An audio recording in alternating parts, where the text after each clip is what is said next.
عرب ایک ایسا خطہ تھا جہاں طویل زمانے تک کوئی پیغمبر نہیں آیا۔ عربوں میں سب سے پہلے جو پیغمبر تشریف لائے وہ حضرت ہود علیہ السلام تھے۔ ان کے بعد حضرت صالح علیہ السلام تشریف لائے۔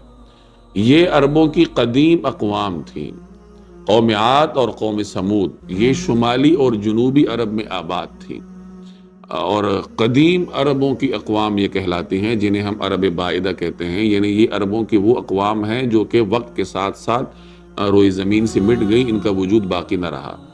تو یہ دو مختلف عرب اقوام تھیں جو کہ خطہ عرب پر واقع تھی، اور ان کی طرف اللہ نے حضرت ہود علیہ السلام کو بھیجا قوم عاد کی طرف، اور بعد میں قوم سمود کی طرف حضرت صالح علیہ السلام تشریف لائے۔ آگے جا کر اسی خطے میں اللہ نے حضرت ابراہیم علیہ السلام اور ان کے صاحبزادے حضرت اسماعیل علیہ السلام کو پیغمبر بنا کر بھیجا، اور ان کے بھی بعد عرب کی حدود میں مدین کے علاقے میں حضرت شعیب علیہ السلام تشریف لائے۔ یہ تمام وہ پیغمبر تھے جو کہ خطہ عرب میں تشریف لائے تھے، خاص حجاز مقدس میں جہاں قرآن کریم نازل ہو رہا تھا۔ تو اس خطے میں اللہ تبارک و تعالی نے حضرت ابراہیم علیہ السلام کو پہلے بھیجا، ان کے بعد حضرت اسماعیل علیہ السلام یہاں اللہ کا پیغام سناتے رہے، اور انہی کی اولاد اس علاقے میں آباد تھی، اور ان کے بعد کوئی 2500 برس تک اس خطے میں کوئی پیغمبر تشریف نہیں لائے۔ پھر جا کے جناب رسول اللہ صلی اللہ علیہ وسلم کو اللہ نے مبعوث فرمایا۔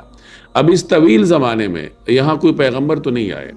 لیکن حضرت اسماعیل علیہ السلام کی تعلیمات موجود تھیں، حضرت ابراہیم علیہ السلام کی تعلیمات موجود تھیں، اس شکل میں کہ عربوں کو معلوم تھا کہ ہم حضرت ابراہیم علیہ السلام کی اولاد ہیں، خود اپنے آپ کو وہ ان کی طرف منسوب کرتے تھے، اور یہ بھی معلوم تھا کہ حضرت ابراہیم علیہ السلام کا جو اصل دین تھا وہ توحید تھا۔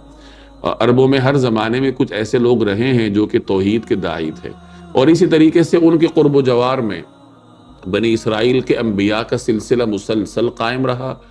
اور یہ اردن کا علاقہ ہے، شام کا علاقہ ہے، فلسطین کا علاقہ ہے، مصر کا علاقہ ہے، یہ عربوں کی سرحدات پر آباد تھے، اور یہاں مسلسل انبیاء علیہم الصلاۃ والتسلیمات کا جو بعثت ہے وہ جاری رہی حضرت عیسیٰ علیہ الصلاۃ والسلام تک۔ تو عربوں تک ان کے پیغامات پہنچتے رہتے تھے، یعنی حضرت ابراہیم علیہ السلام کی جو توحید کی دعوت کسی شکل میں ان کے سینوں میں باقی تھی، تو شام کے خطے سے انبیاء بنی اسرائیل کا پیغام کسی نہ کسی ذریعے سے ان تک پہنچتا رہتا تھا، تو ان کی دلوں میں جو موجود ایک چنگاری تھی توحید کی، تو اس کو اس سے جلا ملتی ہوگی اور ملنی چاہیے بھی۔ اس کے باوجود بھی اگر یہ شرک کے راستے پر قائم تھے تو وہ ان کی اپنی نفسانی خواہشات تھیں۔